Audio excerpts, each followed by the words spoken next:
जो कलयुगी जीवों की क्या दशा होगी। महात्माओं को हमेशा इस बात की चिंता होती है। तो उन्होंने ब्रह्मा जी के पास गए, प्रार्थना की, ब्रह्मा जी से मनाया। तो ब्रह्मा जी ने भगवान से प्रार्थना करी, भगवान ने कहा कोई बात नहीं, चिंता, कली आने वाला है, लेकिन कलयुग में भले दोषों से भरा पड़ा है, लेकिन फिर भी कलयुग में कोई भगवान का नाम लेगा, कोई भगवान की कथा करेगा, तो उसे कलयुग नहीं छुएगा।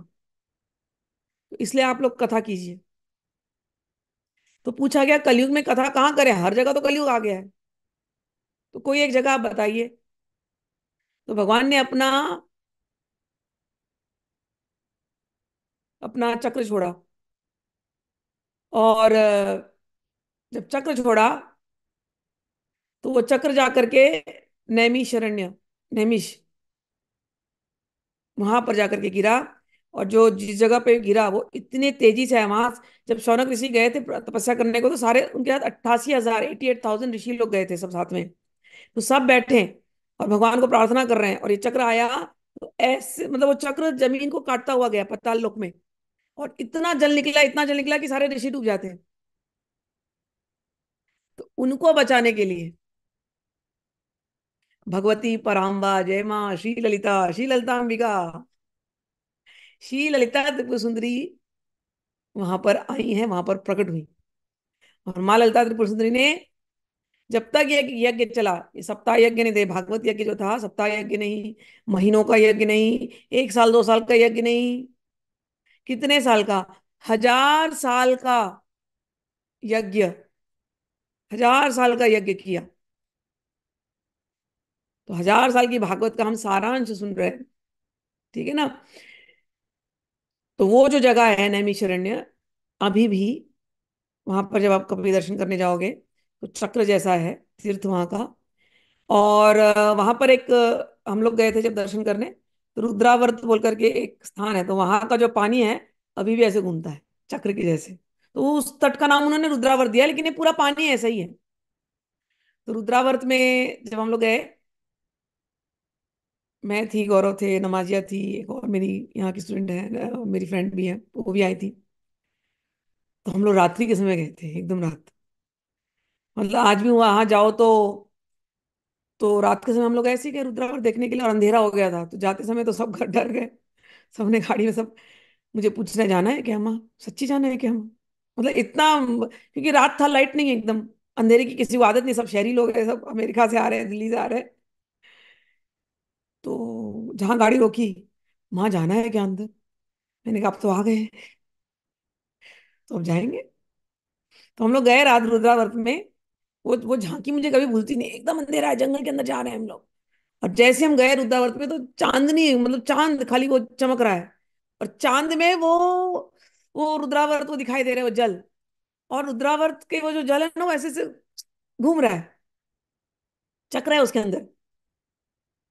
फिर अंधेरे में ना एक ऐसे जटाधारी बाबा आ गए बाहर, एकदम काला कपड़ा पहन के, काले से दिखते हुए।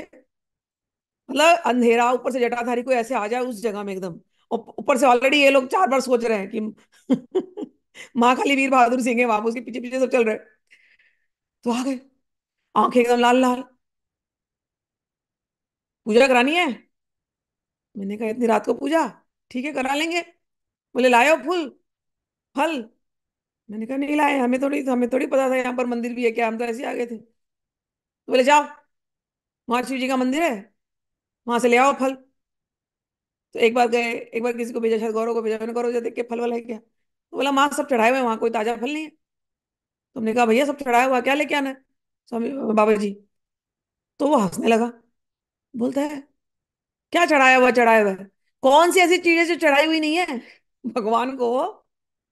कहने का अर्थ है कौन सी ऐसी चीज है दुनिया में जो अर्पित नहीं है, तो ये क्या चढ़ाया हुआ है, जाओ ले आओ जो चढ़ाया हुआ। तो जो भगवान का ऑलरेडी फल फूल अर्पित था ना, उसमें से हम लोग फल लेकर के आए हैं, बेलपत्र लेके आए, फूल लेकर के आए। फिर लेकर के आकर के उसने पूजा कराया बाबा जी ने, और फेंका उसके अंदर, वो सारे पुष्प सब अर्पित किए, और फल अर्पित किए, 5 6 उसके अंदर फल थे जो भी अर्पित थे। और फिर कहा कि ये जो फल इसमें से जो निकल करके आएगा वो प्रसादी है। तो हमने करीब पांच छह शायद सबके हिसाब से उतने फल लाए थे, पेरू वो क्या बोलते हैं, अमरूद। अमरूद लाए थे और डाले उसके अंदर, उस जल के अंदर, मतलब नदी है, नदी के अंदर डाले। और वो सारे उसने ले लिया नदी ने। और उसके बाद उसमें से केवल दो अमरूद वो बाहर आ गए, फेंक दिया उसने वापस। वो चक्र है ना वहां पर, दो फेंक दिया बाहर। तो वो हमारा प्रसाद था। फिर प्रसाद लेकर के हम लोग, फिर रात्रि भर हम लोगों ने फिर एकदम अंधेरी रात थी मस्त, हमें फिर वहां पर छोटा शिव मंदिर है, मतलब ऐसा कोई बड़ा ऐसा गांव का कैसे शिव मंदिर होता है, छोटा एकदम, जहां पर कोई नहीं आएगा वहां पर, खाली वो ये जो ये थे मेरे ख्याल से ये अघोरी थे शायद, क्योंकि उनके बाबा जी जो है वो भी अघोर थे, वो नाथपंथी थे। तो फिर उनके गुरुदेव आए, फिर वहां पर दो लोग और आए थे दिल्ली से, वो लोग सब अंधेरी रात में से दिए के अंधेरे मतलब लगा करके उसमें शिव जी का पूरा अलंकार किया, फिर हमने आरती करी। मतलब वो मंदिर इतना छोटा है कि दो ही आदमी खड़ा रह सकता है, तीन आदमी मैक्सिमम उसके अंदर, इतना छोटा मंदिर। और फिर हमने आरती वारती करने के बाद फिर सब होने के बाद मैंने फिर पकड़ा स्वामी जी को, ये बाबा जी को, मैंने कहा चलिए कुछ कुछ सत्संग कीजिए। तो सत्संग किया गया।